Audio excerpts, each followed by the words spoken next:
Hey there, Heirloom Coach Sean coming at you with Just the Tip installment 5.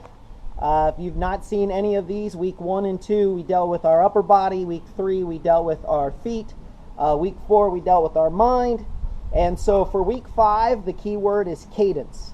Cadence is by definition the speed with which your feet hit the ground, and it is yet another essential piece to being efficient with your running.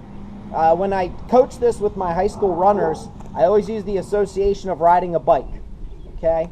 And so if you were to ride a bike that had gears, there's that one gear that it seems to be the easiest to pedal and move the bike at a good speed. So not the easiest gear, but the easiest gear to keep pedaling and yet feel like you're still, propelling yourself on that bike.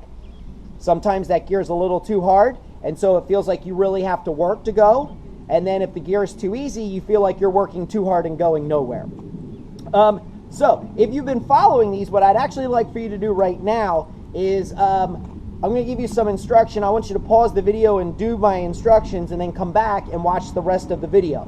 My instructions are lace up your running shoes or your CrossFit shoes, go outside, and what I want you to do is I want you to run for 1 minute at just a comfortable pace. Now, I wouldn't say easy, I wouldn't say fast, just a comfortable pace. And I don't care how far that distance is, but it does need to be 1 minute of time. And I want you to count every time either your right leg or your left leg hits the ground. So you don't have to count both because that's a little too fast. So every time I'm right dominant, so I always use my right foot. But start the clock, start running. 1, 2, 3, 4. And I want you to obviously keep that total and then come back to the video and I can shed some light on where you are at with cadence and what you need to do. So go do that and then come back and see me. All right, so here's what that number represents. That number is your current natural cadence. It's what you naturally run the rotation of your feet. Now, the ideal zone, the numbers that we're looking for is for you to be between 85 and 95, okay?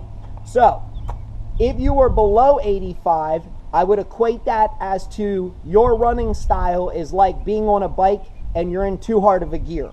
You're working too hard for the speed with which your feet are moving. If you were higher than 95, you're the opposite. Your bike's in too easy of a gear and you're pedaling too fast for as far as you're going.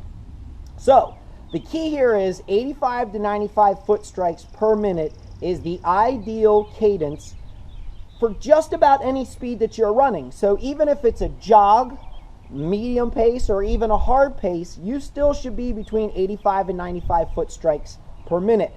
The only exception might be a full-on sprint, which you might then maybe possibly exceed 95. My point is this: runners often have real long, slow strides when they're not running, at full effort, and it's wasted energy. So your WOD on Thursday is a 200 meter, has a 200 meter run in it. And what I would like to see you try is every time it's an AMRAP, and every time you get to that run, I want you to immediately try to think about your foot strike.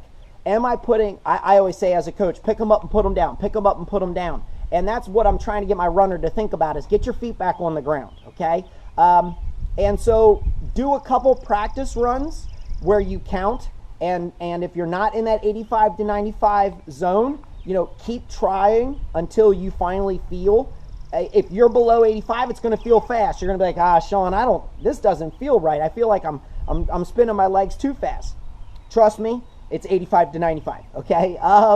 Most people are not above 95. It's rare to find somebody that actually has too fast of a cadence, but if you are above 95, you're just spinning too fast. You need to slow your cadence down a little bit.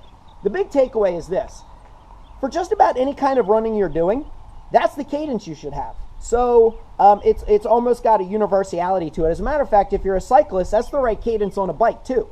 A lot of people actually have too slow of a cadence on a bike. They try to power their bike too much. So 85 to 95 is the sweet spot if you're biking or running, and it will make you efficient. It will maximize your effort. And really all you do then is if you want to go faster, it's actually going to be a power thing. And we'll get into that potentially maybe next week or the week after that. But 85 to 95 is your number.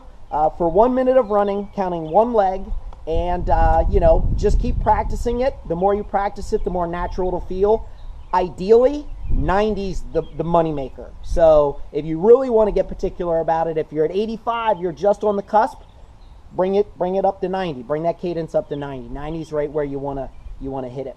Some apps and some watches will actually track your cadence, so you may want to look into the gear that you have. It may actually have a cadence feature, so check that out if you do. As usual, leave me any comments. I really hope this is helping for those of you who have been watching. I'm enjoying it. I wish we would have had the running club, but this is a nice way of still trying to help you guys out. And I am always open for any feedback or any questions that you have about running. I love it. I want you to love it. So get out there and move those feet at 85 to 95 steps a minute.